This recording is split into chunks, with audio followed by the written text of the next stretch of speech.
नमस्कार साथियों। बेस्ट ज्ञान चैनल पर मैं बीरम सिंह आप सभी का स्वागत करता हूं।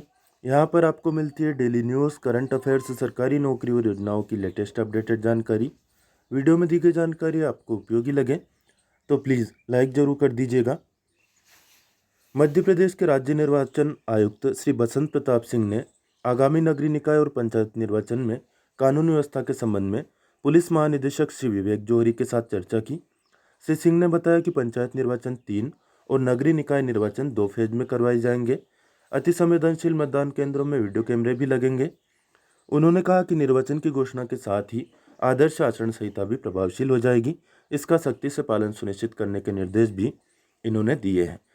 याद रखिए, प्रतियोगी परीक्षाओं की दृष्टि से 2 फैक्ट आपके लिए उपयोगी हैं।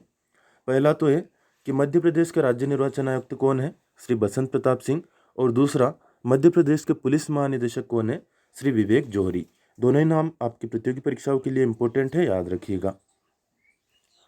मुख्यमंत्री शिवराज सिंह चौहान ने अंतर्राष्ट्रीय महिला दिवस पर भोपाल के लाल परेड ग्राउंड पर महिला सशक्तिकरण पर आयोजित कार्यक्रम नारी तू नारायणी में कहा कि दुनिया का कोई ऐसा काम नहीं है जो नारी न कर सके। जनजाति कार्य विभाग मंत्री सुश्री मीना सिंह, संस्कृति और पर्यटन मंत्री सुश्री उषा ठाकुर और पिछड़ा वर्ग और अल्पसंख्यक कल्याण राज्य मंत्री श्री राम खिलावन पटेल भी उपस्थित थे। इस खबर से बहुत सारे प्रश्न आपकी प्रतियोगी परीक्षाओं में बन सकते हैं।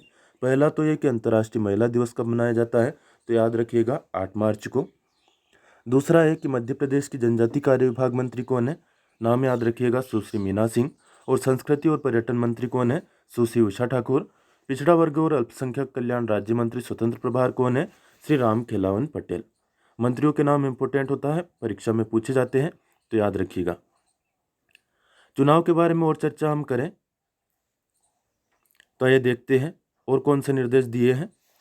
राज्य निर्वाचन आयुक्त ने बताया कि पहली बार यह प्रावधान किया जा रहा है कि नामांकन पत्र में गलत जानकारी देने वाले जो प्रत्याशी होंगे उन पर 6 महीने की सजा और 25,000 रुपये का जुर्माना हो सकेगा। पहली बार प्रावधान किया गया है, याद रखिएगा।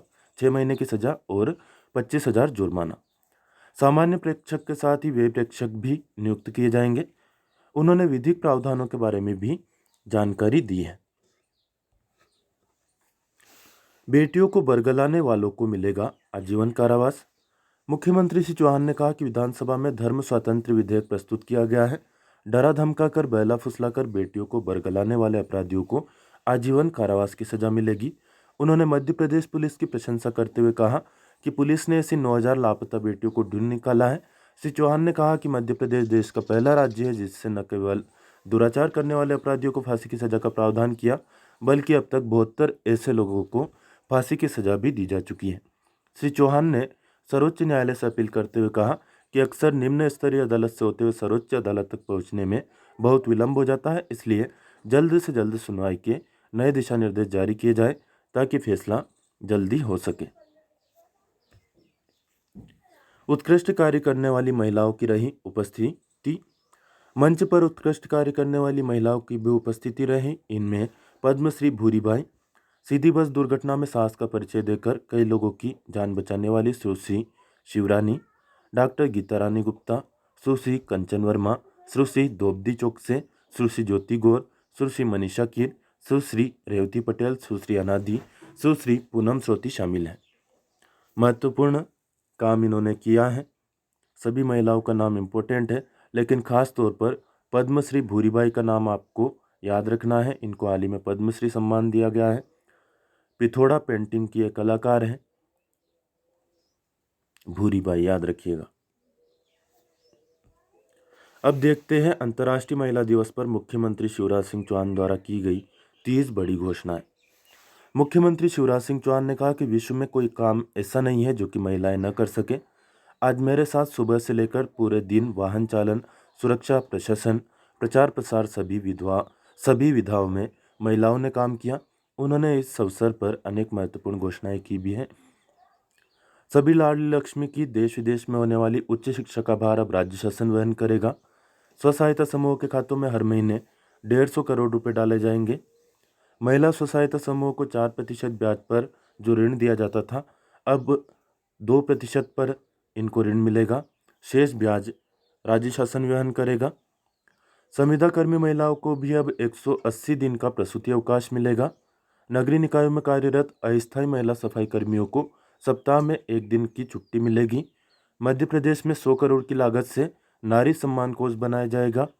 बेटियों को ड्राइविंग का निःशुल्क प्रशिक्षण मिलेगा।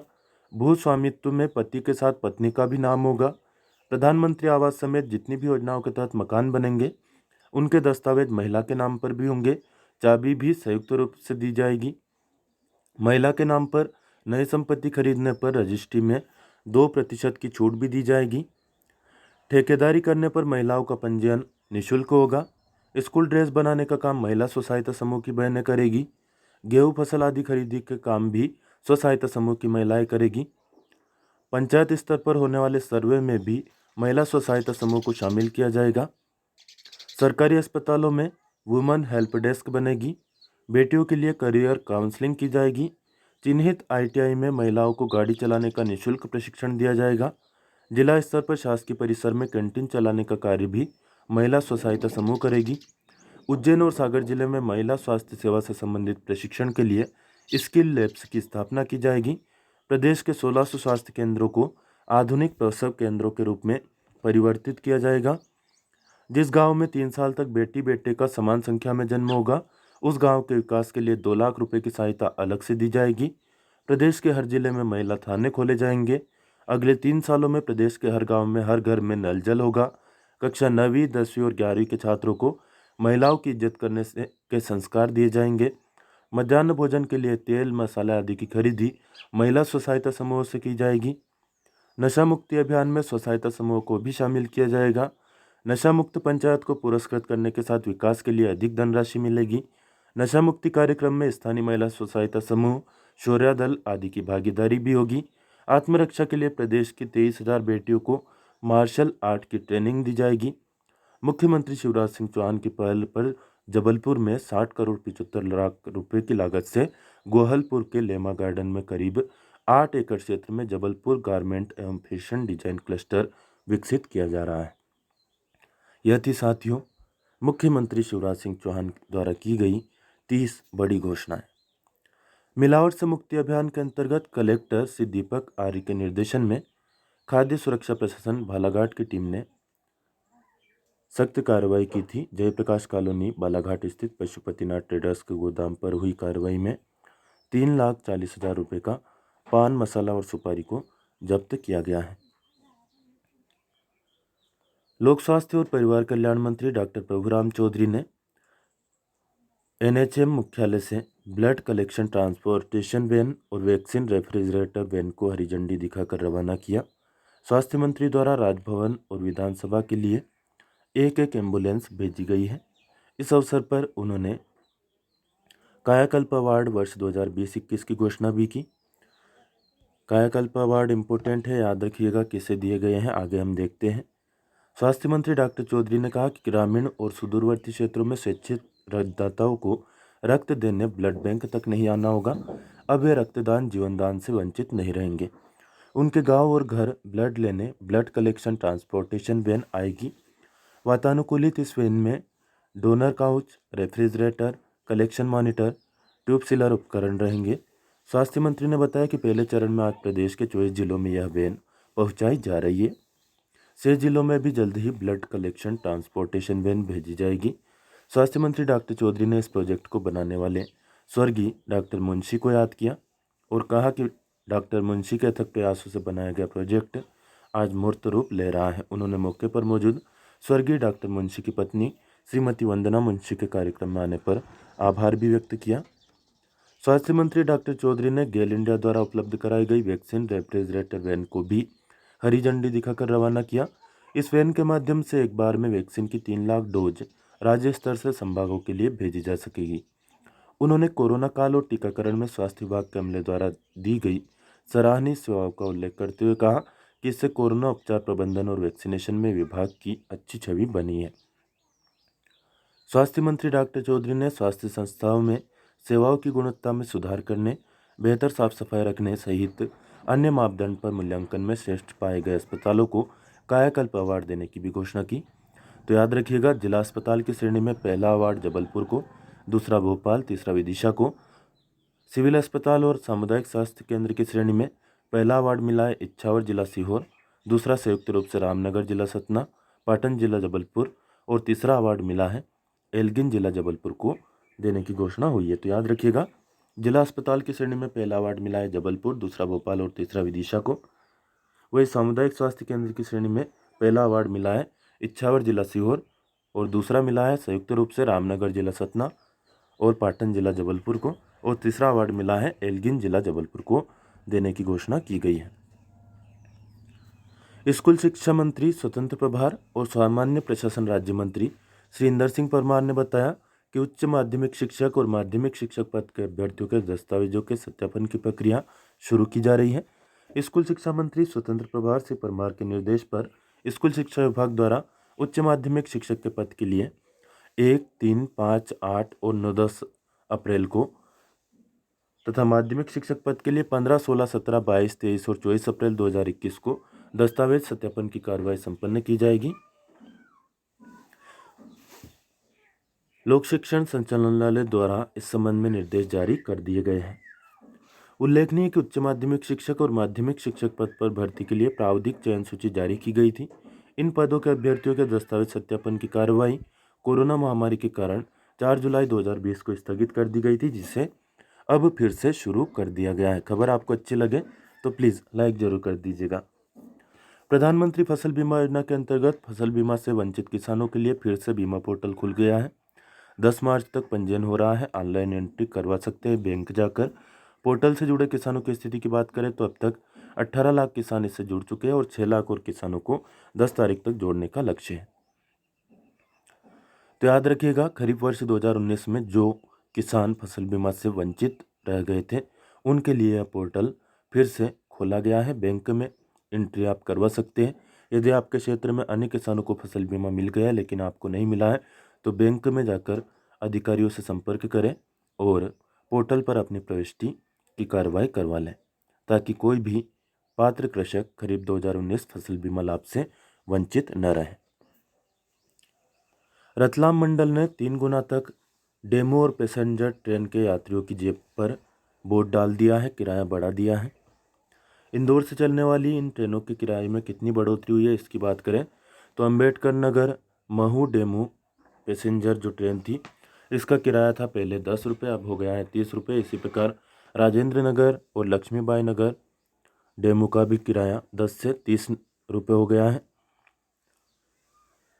उज्जैन पैसेंजर की बात करें तो पहले 20 रुपये किराया था अब 50 रुपये हो गया है। इसी प्रकार से 30 रुपये किराया था रतलाम के लिए, वह हो गया है 60 रुपये।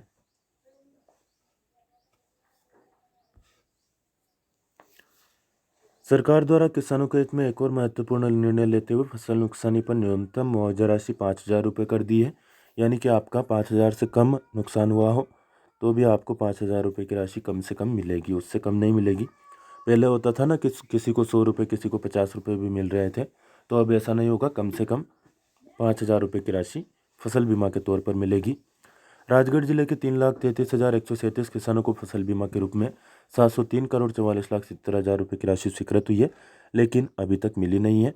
किस तहसील में कितनी राशि है, वीडियो को रोक करके या फिर पॉज करके आप देख सकते हैं। बाढ़ एवं कीट आदि से वर्ष 2020 में जो नुकसान हुआ है उसकी यह लिस्ट है जो कि आपके सामने है। जिस जिले में ज़्यादा नुकसान हुआ होगा वहाँ पर ज़्यादा राशि मिलेगी, जहाँ पर कम नुकसान हुआ होगा वहाँ पर कम राशि मिलेगी। जैसे कि कुल मिलाकर 39,95,000 हेक्टेयर क्षेत्र में नुकसान हुआ है। विदिशा जिले में सबसे ज़्यादा नुकसान हुआ है कीट व्याधि से 4,35,000 हेक्टेयर क्षेत्र में। तो सबसे ज़्यादा मुआवजा विदिशा जिले को मिलने वाला है। यह मुख्यमंत्री का गृह क्षेत्र भी रहा है, बहुत बार यहाँ से जीतकर सांसद बने हैं मुख्यमंत्री शिवराज सिंह चौहान। पिछले बार जो मुआवजा बटा गया था 1,600 करोड़ रुपए, उसकी यह लिस्ट है। पहली किस्त के 891 करोड़ रुपए मुख्यमंत्री शिवराज सिंह चौहान ने घोषणा की थी कि अगले 15 दिनों में मुआवजे की राशि किसानों के खातों में पहुंच जाएगी। 27 फरवरी को यह घोषणा हुई थी। तो देखते हैं 15 मार्च से पहले यह राशि पहुंचती है या फिर नहीं। प्रमुख सचिव राजस्व श्री मनीष रस्तोगी ने बताया कि भारत सरकार द्वारा फसलों की 33% या अधिक क्षति होने पर मुआवजा दिया जाता है, जबकि राज्य सरकार द्वारा 25% या अधिक क्षति होने पर किसानों को मुआवजा उपलब्ध कराया जाता है।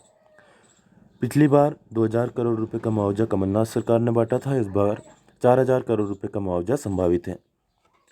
विभिन्न फसलों का न्यूनतम समर्थन मूल्य जो कि केंद्र सरकार द्वारा घोषित किया गया है, यहाँ पर आप देख सकते हैं, आपके सामने पूरी लिस्ट है। वीडियो में दी गई जानकारी आपको उपयोगी लगे तो प्लीज़ लाइक ज़रूर कर दें। कोई प्रश्न या सुझाव आपका हो तो कमेंट करके ज़रूर बताएं। चैनल को सब्सक्राइब ना किया हो तो सब्सक्राइब कर लीजिए। सब्सक्राइब ऑलरेडी कर चुके हो तो बेल आइकन यानी कि घंटी का बटन ज़रूर प्रेस कर दें। फिलहाल इस वीडियो में इतना ही। धन्यवाद। जय हिंद, जय भारत।